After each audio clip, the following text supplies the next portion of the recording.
Ayan mga OFW, tuturo ko sa inyo yung pag-apply sa Sulit.gl sa pag-translate na English gamit po ang inyong mga cellphone. Punta lang po kayo sa Google, ano? Then type nyo lang po yung Sulit.gl, ano? Ayan, Sulit.gl. Pagka-type nyo po niyan, i-click nyo lang po itong Sulit.gl. Wala lalabas po dyan is job index. Pero ang nakasulat po is Danish. Ngayon, hindi nyo po siya maintindihan. Punta lang po sa kanan, sa taas, yung tatlong tuldok. Ayan po, ito, tatlong tuldok na to. I-click nyo lang po yan. Yan, makikita nyo po is translate. Ayan, yung translate. Click nyo lang po yung translate at iset nyo po ng Danish to English. Kasi po ang nakasulat is Danish, ililipat nyo po siya sa English.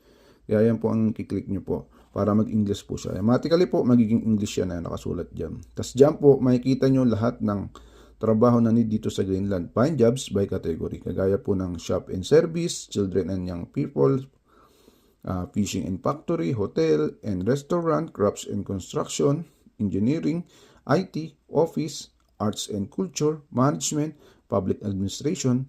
At dyan po makita yung mga caregiver, kagaya ng health, kaya dyan din po nakapost yan. Nakapost po lahat ng ulo ng trabaho dyan. Ngayon, sample, nag-check po tayo sa hotel and restaurant. Click lang po natin yan. Ngayon, di lang po siya naka-English. Punta ulit kayo sa kanan, doon sa may taas. Click nyo lang po yung tatlong tuldok. Ayan. Makikita nyo po dyan is translate. Ayan po, translate. Then click nyo lang ulit yung translate. Then, automatically po yan, magiging English na po yan kasi nakaset po ako ng Danish to English. Ayan po, nakaset siya ng Danish to English ang aking Google Translate. Pero download nyo din po yung Google Translate nyo para mas maganda. Meron ang cellphone nyo is mayroong Google Translate. Ayan po, nakikita nyo po dyan. Ayan po ang hiring nila. Hotel manager. Example, gusto nyo makita ang kanyang email. See the job. Click nyo lang po itong see the job. Ayan. Ayan, makikita nyo po yung kanyang ano dyan, yung bali naka-ano naman po siya, i-click nyo lang ulit sa translate para po siya mag-English. Translate. Yan, matik translate na po siya. Accept nyo lang po lahat yan. Yan kung anong pinapa-accept sila. This website used by cookies.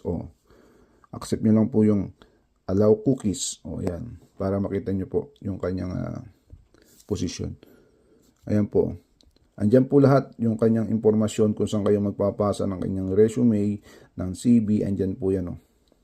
Andyan po the explanation kung ano yung mga ino-offer nila. Andyan po lahat. Ayan po, to apply. Nakita nyo to apply. Ayan po. Contact and to set on. Ayan yung number na pwede nyo kontakin. Ayan, to send your